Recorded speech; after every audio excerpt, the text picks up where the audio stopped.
Welcome back to the Huddle YouTube channel. I'm your host, Owen, and today I was not actually planning on recording anything. I was working on editing for the next top 10 videos coming out tomorrow, and I was just happening watching one of my favorite talk shows, First Things First, and 99% of the time I really enjoy that show. The 1% of the time is when they talk about my favorite teams when they're not winning championships, aka the Denver Nuggets and the Buffalo Bills.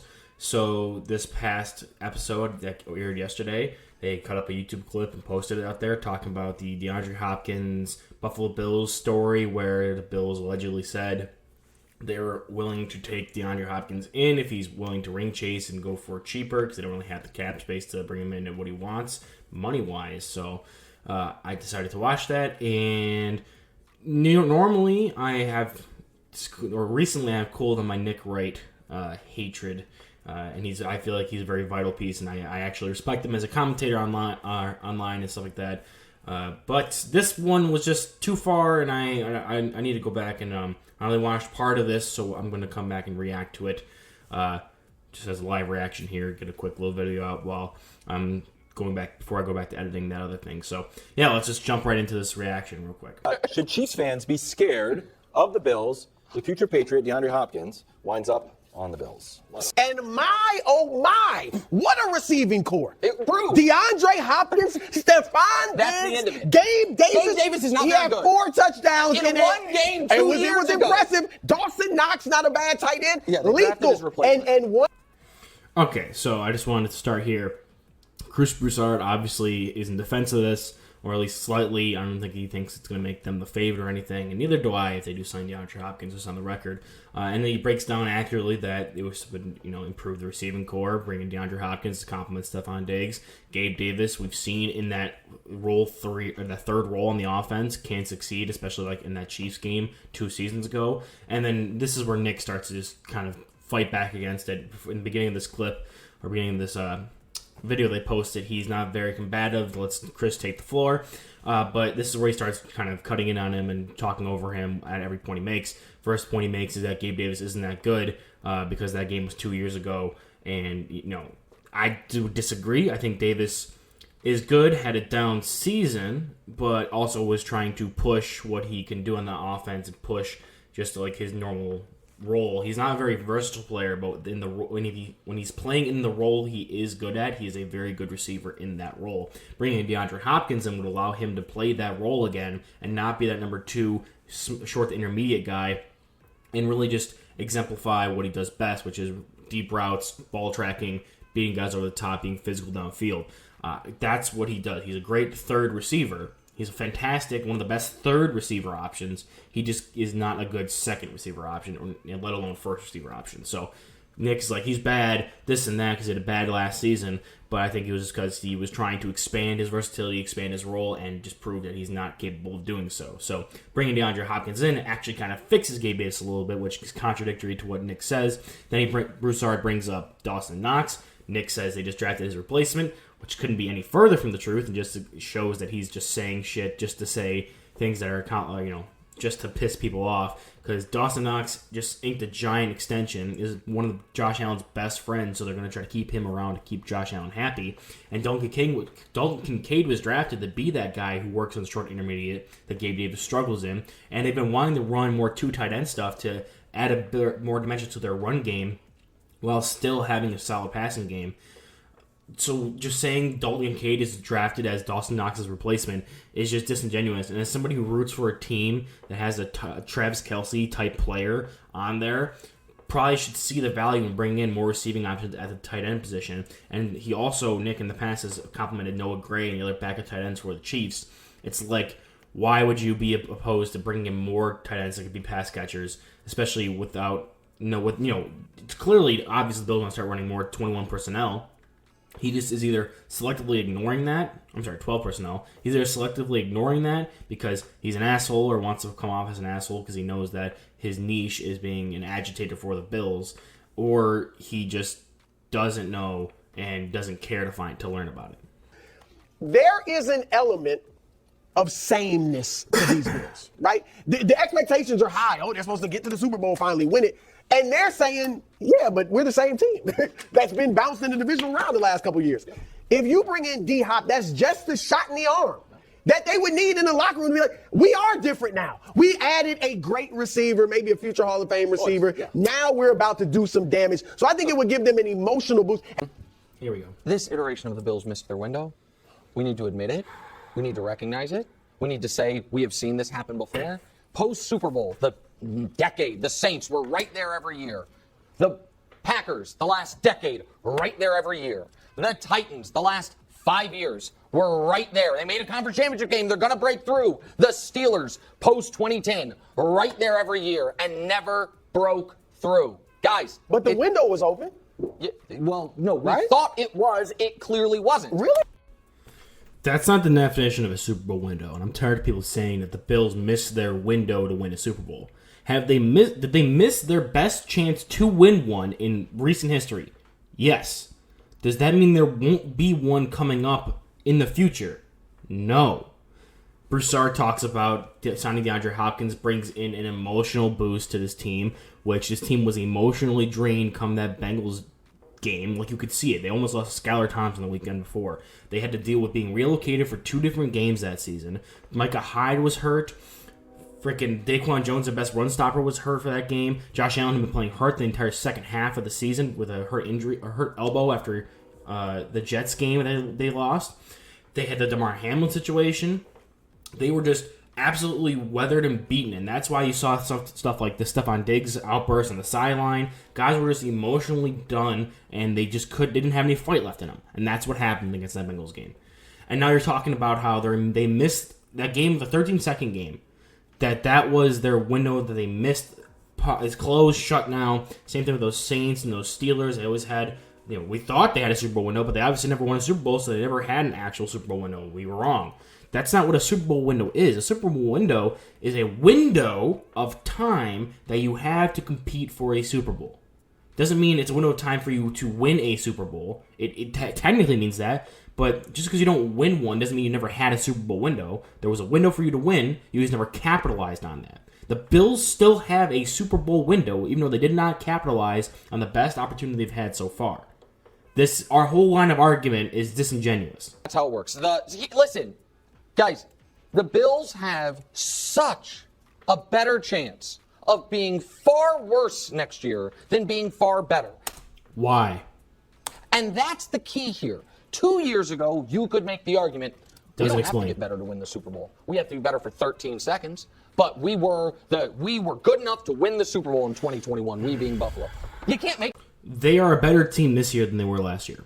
For a simple fact of health and offensive line improvements. Like, Gabe Davis right now is slotted to be the number 2 receiver. He was number 2 receiver last year. That's a lateral move.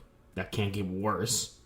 Their offensive line improved. They're getting healthier. They're getting Micah Hyde back, who was out from week 2 until the end of the season. Jordan Poyer played banged up the entire year. Tre'Davious White's on a more healthy knee now. He's going to be more confident. That's going to be a second year for guys like Elam, Benford, and then Dane Jackson still there. So if you have either Elam or Benford emerge, then you have 3 solid cornerbacks.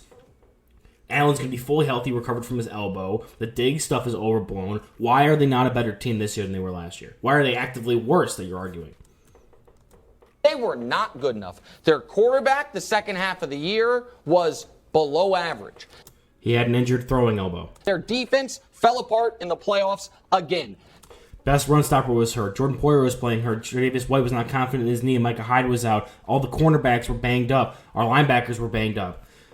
Von Miller, the biggest defensive acquisition we've made in a long time, probably since Mario Williams blew out his knee on Thanksgiving.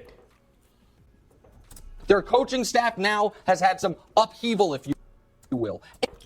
You lost Leslie Frazier, a guy who I personally liked a lot as the coordinator for this team and respected for what he did for this defense. However, he also showed that he could be a subpar coach when he was coaching, I believe it was the Bears. So, I mean, you can't, and he's getting older up there in age, there's only so long you can coach at a top level for. Now, McDermott's taking over for it, and I'm not very confident in that, but I think that losing Leslie Frazier was not the worst thing that could happen to this Buffalo Bills team. And the one secret weapon they were supposed to have this past season was Von Miller when we signed him. Also, emerging quarterback depth. Also, Matt Milano, because no one ever talks about him. Also, the safety duo. Also, now we're going to have another secret weapon this year, which is our running back thing. But that's not the point he's going to make, is it? You know what? They might actually have the best quarterback in football. No one was arguing that. No one was arguing that he was better than Mahomes. There was nobody. Maybe some fringe Bills fans, maybe the national media who wanted some contrarian pieces to get some views, but no one was genuinely making that argument. No, well, we know. Hold on a second. Wait a second, Wilds. You can't act like people weren't saying that. 100% that was the discussion. 100%. Now, more likely, forget top 1. It's on the board. He's not considered top 5 at the end of the year. Because Mahomes is there. Well, he certainly is. Burrow right now. it's close. Because it's Mahomes and Burrow are locked in. Jalen Hurts, a lot of people feel like have jumped him in the line. Burrow, you can make an argument for it. I will give you, obviously it's Mahomes. It won't. Burrow can be made an argument. I can see an argument for Allen being 2 and Burrow being 2 because of last season and because he hurt his elbow. I can see that just because going into this. But there's no way you could tell me Jalen Hurts is a better quarterback than Josh Allen. He's 4, but there's no way he jumps him for 3. And you're trying to make the argument he's out of the top 5. No, he's arguably better than 2 other guys you've named outside of Patrick Mahomes already. Let's just, okay. That's 3. That's only room then for top 5 guys, 2 names. So on the list of available names, the Prince. No. Lamar. Nobody's putting the Prince in there except you. Well, just wait a second. The Prince. No. Lamar. No. Justin Herbert. No. Aaron Rodgers. No. And Josh Allen. That's Yes. That's still Josh Allen. That's okay. I think he's universally regarded. I'm very much happy that the other co-hosts are pushing back against this, including a Patriots fan and Kevin Wildes, because he had to experience it twice a year. Whenever the Chiefs lose to the Bills, it's always just like, oh, I'll see it in January. But it's like, he's also been known as the person who pushed back against Josh Allen. He finally gave him his flowers after that Chiefs loss with the 13 seconds. And now that he's not surpassing that, it's back down to Josh Allen hate. He's not top 5 quarterback. It's such a disingenuous argument. Even if he's saying there's 5 quarterbacks for the final 2 spots, Allen's not in the final 2 spots. He is top 3, lock it in. There's no, it's either him at 2 or Burrow at 2, and the other one of those 2 are at 3. Hurts is knocking on the top 3, but I need to see more than 1 season of production for him to be in there. Burrow and Allen have done it for multiple seasons. Mahomes is in his own class of his own. That's fine. But then, that's your top 4. Then you have those 4 other guys. Justin Herbert, probably my pick. Aaron Rodgers. Trevor Lawrence, I don't think. He's top 15. I don't know if he's definitely top 10. I don't know if he's top 5.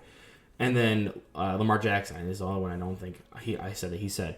Those guys, those 4 are fighting for the last spot in the top 5. I'm more leaning to give it towards Justin Herbert because he's been making plays outside of having an awful offensive coordinator. But there's no way you can argue that Josh Allen is anywhere outside of the top 3. That argument, especially the top 5, that argument is entirely disingenuous, just as much as the argument that he was the best quarterback was disingenuous. See how that's objective. That's being objective. I'm a fan of Josh Allen. I'm a Buffalo Bills fan, but I can objectively say Mahomes is the better quarterback. But because, and I don't like Mahomes because he's a good quarterback. He's fine as a person. I just hate that he beats us all the time. And because of that, I'm not going to go and be like, oh, he's not a top 3 quarterback, though, because this, and that.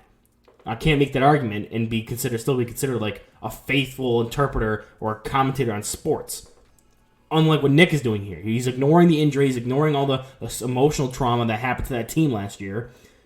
And the stats he's put up. Even last year, he put up great stats. Even though it was his worst season since he emerged, it was still good stats. You cannot put Jalen Hurts above him. And because of its, on a recency bias, I think you could put Joe Burrow above him. But I think overall, he's still a better quarterback than Joe Burrow. That doesn't. Well, what you said is they don't have to get better. That's what they were saying 2 years ago. Now they do. Yeah. If you add DeAndre Hopkins, if Von Miller's healthy, who's already on the roster, then you're better. But they're already better from what they added in the offseason already. But they're not going to talk about Connor McGovern and drafting Osiris Torrance and having James Cook as a more implemental role in the offense and bringing Dalton Kincaid and run more 12 personnel. They're not going to bring that up because it's a national media source, and DeAndre Hopkins is the actual story they want to talk about here. And they're also incorporating the Bills with it because they know Nick has that reputation as being a Bills hater. So this was a perfect story for them and to kind of dead zone the sports talk area right now.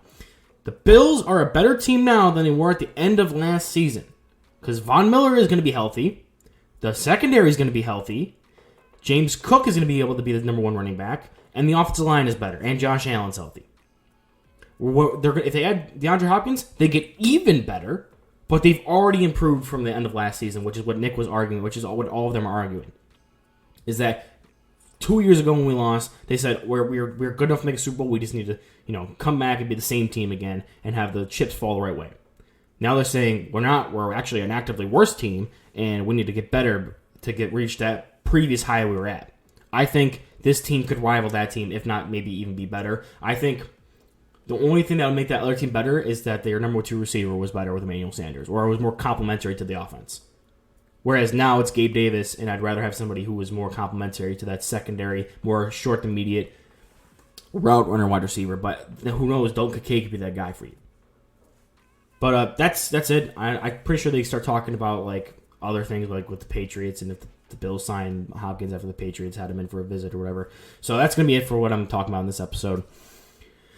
Yeah, again, this show is 99% of the time a great show. This one just kind of irked me a little bit because they were being disingenuous with their arguments, specifically Nick. So it's what you got to do in the dog days of sports coverage. So thank you guys for watching this. If anyone does, I know this is kind of low effort. It was in the middle of editing a video, which takes hours to edit, and I saw this, and I was like, well, let me just go talk about this real quick because it's on my mind, and I'm not going to be able to think about anything else until I get this off my mind. So thank you guys, and I'll see you guys in the next one.